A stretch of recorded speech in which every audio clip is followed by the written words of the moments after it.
こんにちは、ずんだもんなのだ。ごきげんよう、チュール剣だ。というわけで今回は2025年11月5日についにリリースされたヨーロッパユニバーサリス5をやっていくのだ。前作のヨーロッパユニバーサリス4より12年の時を経て発売された新作。事前情報によると前作に比べてプレイできる年代と国の数も圧倒的なのだとか。まあ具体的なプレイ可能な国家の数とかはわからないけど、すごいっていう情報だけは常に X で流れてきてたから楽しみなのだ。推奨スペックを下回るパソコンでなんとかメインメニューに到達。よかった、ちゃんと起動して。ちなみに中の人の PC スペックはこんな感じなのだ。 CPU はまだしも GPU はこれでもなんとかなるものなのか。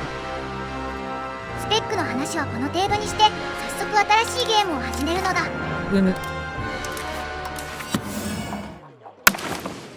これが今作 EU 語の世界なのだ。すごい。このクリックするのすら難しそうな小さな国すべてで遊べるというのか。もちろんその通りなのだ。ちょうど今は1337年、欧州では100年戦争が始まり、東アジアでは幻聴が存在しているのだ。いや、すごいとしか言いようがない。新聖ローマ帝国とかどうなってるんだこれ。もうわけわかんないくらいに分裂しているのだ。こりゃブランデンブルクでドイツを作るのは苦痛以外の何者でもないな。で、どこの国で遊んでいくんだ？国家選択画面だけで何時間も時が過ぎそうだが。そりゃ、このゲームの名前はヨーロッパユニバーサリス。だからヨーロッパの国ではなく日本でやるのだ。やはり日本か。そうであろうと思っていたぞ。この時代の日本は南北朝時代。幕府は室町幕府なのだ。しかも前作 EU4 の死にかけ室町幕府ではなく、まだ出来たてほやほやの生き生き室町幕府なのだ。ほう、なるほど。しかしずんだもん、こんなすでに統一された室町幕府でプレイしても面白くないのでは。もちろん室町幕府の足利しでプレイはしないのだ。今回プレイするのは天皇家。今作天皇家でプレイできるのか。そうなのだ。ただ初期のマップモードでは天皇家が表示されないから、まずはマップモードを切り替えて選択しようとしているところだよ。マップモードを切り替えるとさらにプレイできる国家が増えるのか。ただその天皇家が見えるようになるマップモードがどこにあるのかわからなくて苦戦しているのだ。おいおい、こんな調子で大丈夫か。言い忘れていたけど初見プレイだからそこんところよろしくなのだ。ようやくわかったのだ。ここの建造物主体国家のマップモードをお気に入りにすればいいのか。一気に足利幕府がカラフルに。建造物主体国家のマップモードでは足利幕府に仕える守護大名が表示されるのだ。じゃあここから天皇家を選択すればいいんだな。そうなのだ。たださっきも言ったけど現在は南北朝時代。足利尊氏が京都に建てた天皇と後醍醐天皇が吉野に逃れて作った南朝があるのだ。どっちの天皇でやっていくんだ。まあ今回は北朝、つまり京都側の天皇家でやっていくよ。なんたって北朝は足利氏と同盟関係だから、いざという時は幕府が助けてくれるのだ。初心者向けの天皇家ってわけだな。それじゃあ早速天皇家でゲームスタートなのだ。ウィクトリアみたいな開始画面だ。ってなんだこれ。多分チュートリアルでしょう。あんなの虫なのだ。おいおい、初見プレイでチュートリアル無視して大丈夫か。まあなんとかなるでしょう。とりあえずまずはパラドゲーおなじみ、画面上部のアラートを全部こなしていくところからなのだ。ちなみに今やっているのは研究するものを決めているところだ。本作は君視点で技術を進めていくスタイルから直接研究していく技術を選択するスタイルに変わったのだ。技術ツリーもビクトリア3プレイヤーなら騎士官を覚えるものになっているな。まあ研究する順番は適当に決めていくよ。日本国内で戦う分にはどの順番でやっても差なんか出ないだろうしな。次は内閣の設定。今作からは内閣システムが追加。ここから国内の安定化や文化の転向、反乱の抑制なんかのいろんなことができるのだ。今作において内閣は必ず設定しないと国家が成り立たないレベルで重要だぞ。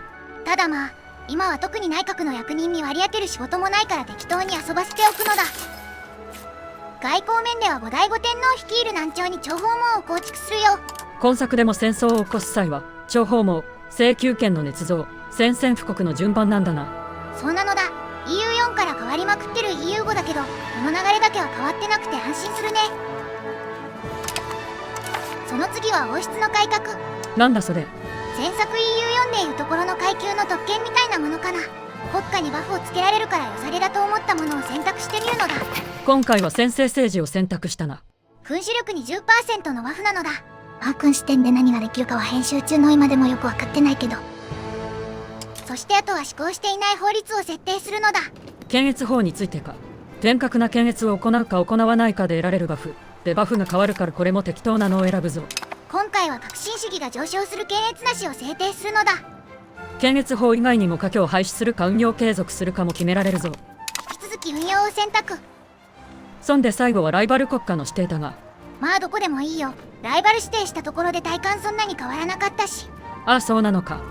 じゃあ今回は上から3つの国家をライバル指定するぞ。トンボ将部族とゴルジャオン将部族、フネー将部族。一体どこの部族なんだ。よし、これで画面上部のアラートを処理できそうなのは全て処理したぞ。そろそろ時間を進めていいか。もうちょい待つのだ。最後に税率を自動に設定しておくのだ。自動に設定することで各階級が不満をためない程度で最大の税率に自動調節してくれるよ。なるほど。ちなみに市場と交易の方はいじらなくて大丈夫か。こっちも自動モードになってたらいじらなくて大丈夫だよ。てかもう自動にできるところは自動にしておけば基本間違いはないのだ。なんだそれ。じゃあ私は究極的には戦うだけでいいってわけか。最高じゃないか。それじゃあ時間を動かしていくよ。そういえばこのゲームの目標は何にするのだ。そりゃもちろん天皇家による日本統一だ。天皇がいつまでも侍に従うなどありえない。それ侍の剣が言うのか。と背景では南北朝時代であることを教えてくれるイベントが出てきたな。ここで高麗とモンゴルからライバル指定を受けたね。ちなみに相手方から攻めてくることはあるのか。ほとんどないと思うよ。プレイしてて相手側から宣戦布告されたことなかったし。いや、早速宣戦布告されたんだが。ごめん、南朝だけはすぐに噛みついてくるんだったわ。どうするか。安心するのだ。北朝のバックには室町幕府がいるよ。奴らに任せておけば勝手に勝てるよ。いや、幕府の奴らにでかい顔はさせたくない。ここで北朝だけで勝利できれば威信も爆上がり間違いない。よし、敵の本拠地吉野に到着だ。そのまま海藻にいる南朝軍に攻撃を仕掛けるぞ。初の戦闘、数は全く同じだが勝てるのか。幕府軍も来たか。一気に兵数2200対100の戦いに。さすがに余裕すぎるな。完勝。敵軍の殲滅に成功したぞ。あとは敵本拠地吉野の占領だ。なんで吉野を占領してくれないんだ。この時は気づいてなかったけど、実は室町幕府の守護大名同士の戦争は州を占領するのではなく、敵の拠点のある州に陸軍を送って、陸軍の詳細画面から襲撃ボタンを押さないと戦勝点を稼げないのだ。いや、初見プレイだとこんなの絶対にわからないだろう。なんか勝手に白紙講はした。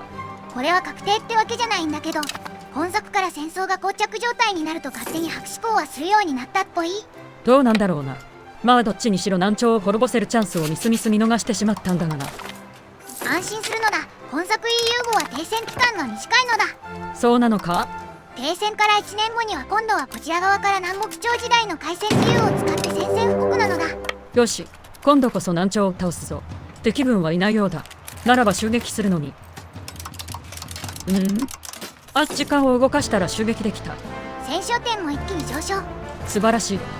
南朝は吉野にしか拠点を持っていないようで、吉野を略奪したらすぐに講和に応じてくれるようだ。早速和平条約で我が氏族の影響力を吉野に拡大するという項目を選択するのだ。これはどんな効果があるんだ。言い方が変だけど、前作 EU 読んでいるところの州の活情みたいなもんなのだ。なるほど。とりあえずは兵を送ってみた。1343年7月11日、南朝の後醍醐天皇は北朝の勢力拡大要求に屈し、南朝すべての拠点を北朝側に差し出したのだ。先の戦いでは略奪の仕方が分からずに敵拠点前で白紙講和をするという大恥をかいたが、これにて南北朝時代は我々北朝側の勝利で終結したが。イベント文でも南北朝時代の終焉についてが来たのだ。今後は北朝こそが唯一の政党である。いや、初見プレイの割にはうまくいってるようでよかったのだ。まあな。だって私は侍だからな。戦いで右に出る者はいない。でも陸軍の徴兵の仕方がわからなくて南朝との戦争時にたった90の兵数で戦ったよね。だってなんか徴兵できないんだもん。でもまあ次回の動画ではこの徴兵できない原因も突き止めてさらなる勢力拡大をしていくのだ。ほう、勢力拡大か。